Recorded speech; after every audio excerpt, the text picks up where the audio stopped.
Welcome to SMMT North. This is a day when we get to drive many manufacturers' cars, especially cars that we've not actually managed to get our mitts on yet. Welcome to Planet Auto SMMT edition.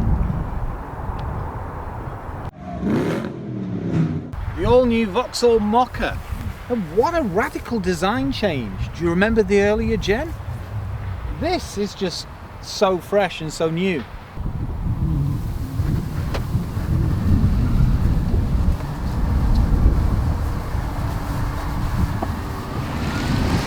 Everything from the slimmed down lights down to the accentuated front bumper.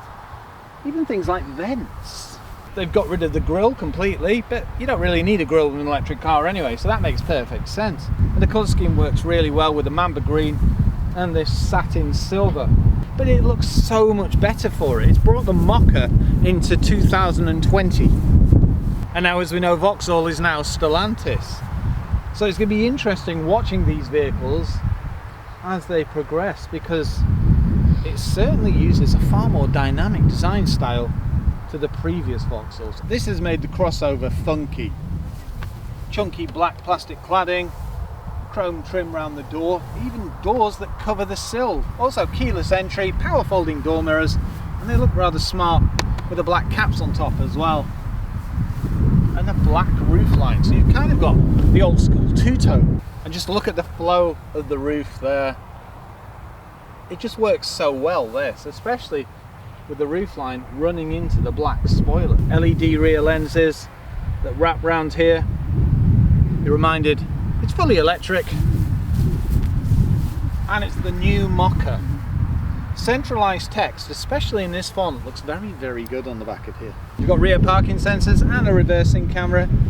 It's a shame they don't offer a four-wheel drive because it's got fairly decent ride height. It'll charge with Type 2, it'll charge with rapid charge, also home charge, and if you've got a wall box, well, perfect.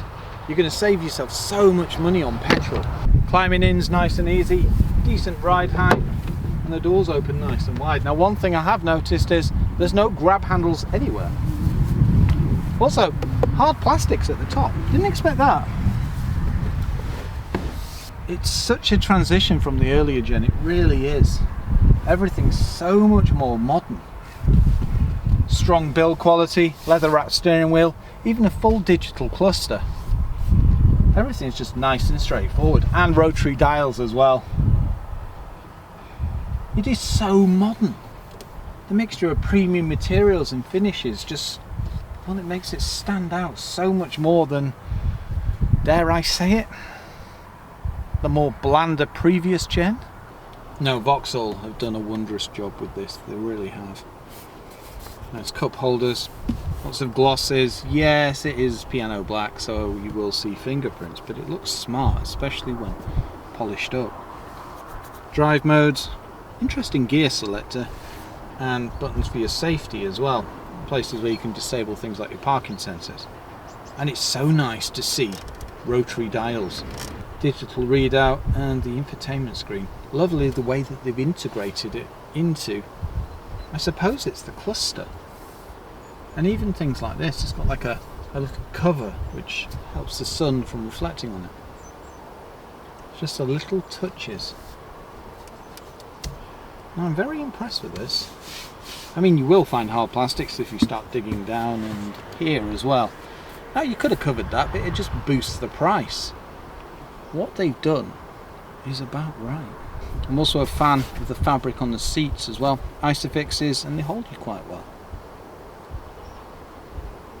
Very nice. Stepping into the back, well, quite a long door. Yeah, this could open a touch wider, but I don't think that'll be a challenge. Okay, this is quite narrow actually. But once in, I think the one thing I have noticed is I'm quite upright with the back seat. And it doesn't look like you can adjust that because of the shape of the car. If I pull up the headrest, it's not bad at all. Weirdly, that's quite clever. They've left this so it's recessed, so your head goes here, so your head shouldn't go any further than this. And because of that, I've got about 1.5 inches headroom above me, which you wouldn't expect in a car with a profile like this. Very nice. Recess in the back of the seats, and I can get my feet under the seat as well. 2 USBs but no vents. No, it's very comfortable in here. There's nothing to lighten up that door card at all. Hard plastic as well, and not even a padded area for your arm. You've got an electric window and a decent cup holder, but it would have been nice to see maybe this in the satin or the trim from the front. It's nice and comfortable, and it'll sit 4 people quite easily. I mean, it looks to me like you're supposed to have 5, but it'd be a bit of a tight squeeze. It's doable in short journeys though. The nice light headliner lightens it up too. And I've noticed there's no privacy glass on the back. That is rare. No, overall it's just very comfortable, and it's roomier than you'd expect. And that roof thing really is clever. Now the first thought is, this is where you release the boot. No, it's actually under here. What's open? Decent size. False floor as well, and under there you've got your charging cables. There's a bit of a boot lip, but it's not the steepest I've seen. Also, you've got 60/40 seats, and it's not the biggest boot, but it doesn't really need to be.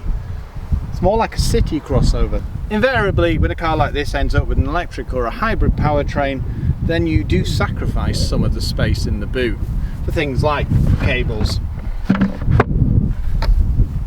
But no, you'll get your week's shopping in there, and if you drop the seats, a couple of mountain bikes. Welcome aboard the new Vauxhall Mokka E. It has a 100 kilowatt electric motor and a 50 kilowatt per hour battery. It'll pull 0 to 60 in about 8.7 seconds. It's getting a bit busy around here. Now, we've never reviewed a Mokka on the channel. However, when Annabelle used to work for BP up in Dice, we were always getting them as hire cars. And the change is just, it's unbelievable. It's like a completely new type of vehicle. They redesigned it from the ground up, haven't they? Really? They have. Yeah. Sorry to interrupt there, but they really have, because I didn't recognise it. Well, that's it. It's such a modern vehicle in comparison. That looks a touch dated, I suppose. But inside, the location, the centre console, the fact that you've got a big digital cluster, it's just very nicely designed. It really is. One thing I've noticed is the windscreen's quite narrow though, isn't it? Yeah. I mean, you've still got great visibility, but it's... Yeah, and the dash seems to be a touch higher as well. Corners nicely. Good feedback. Nice and weighted as well. Yeah, power there, but that's a benefit of an electric powertrain. On that note, I better slow down. Suspension's good too. It's nice and comfortable. Body roll seems pretty good.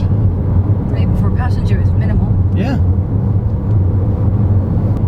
So we've got lane keep assist. What else? Drive modes. Ooh, let's have a play with those. Sport. Oh dear. Oh yes, I can. Yes, Ooh. That's made it a little more responsive. Have to hold it down. Did a bit of a launch in a bit. See what that's like. Driving modes, you've got Eco, Normal and Sport.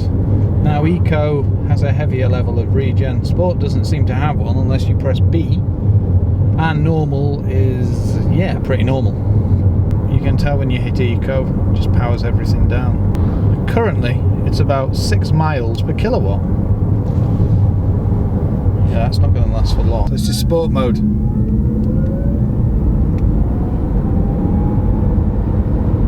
That's punchy, isn't it? That's 60. Not the fastest thing in the world, but it means that you get minimal wheel spin, which is good. It's nice grippy, feels well planted.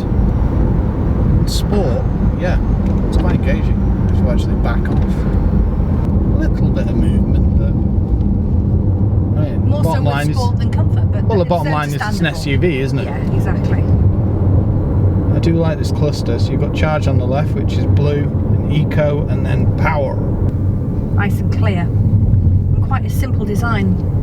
Yeah, good use of colours as well. There's things like that pique my interest. Got 63% of battery as well. You get a 200-mile range. If you want regen, just hit the B.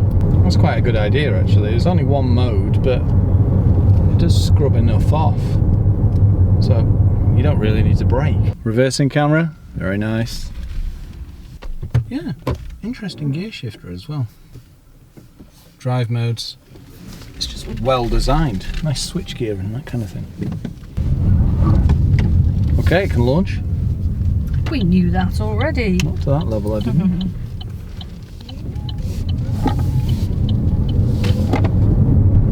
Up to 40, it's pretty rapid. Decent brakes. As we know, there's a premium with electric and hybrid vehicles. Saying that though, I don't think 33,000 or just under is that much for, say, an SUV of this size with a fully electric powertrain. Nice comfortable seats.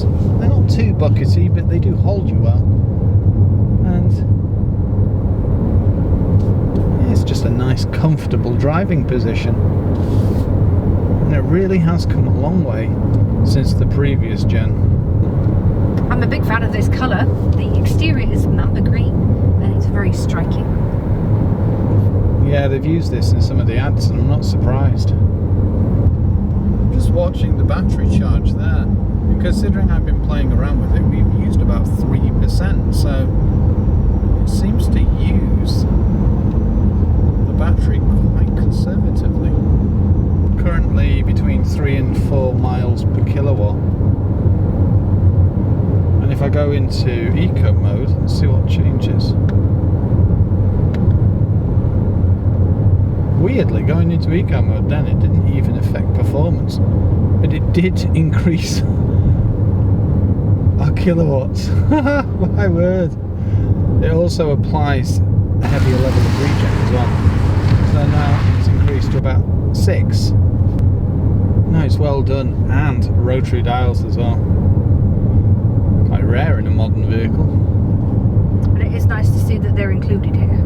Well, especially with such a modern design in here. Most modern and minimalist designs seem to do away with things like rotary dials because I suppose they see them as not quite as clean design. I can understand the designers wanting to adhere to these clean lines, but sometimes it sacrifices functionality, which really makes it a driving pleasure when you can just reach out and just turn the dial. It just makes things easier for the driver because the driver can just go When you have to wade knee deep into screens, it can be a little bit challenging, especially if you're driving through, say, the centre of London. Whoa, that was a bit of a pothole.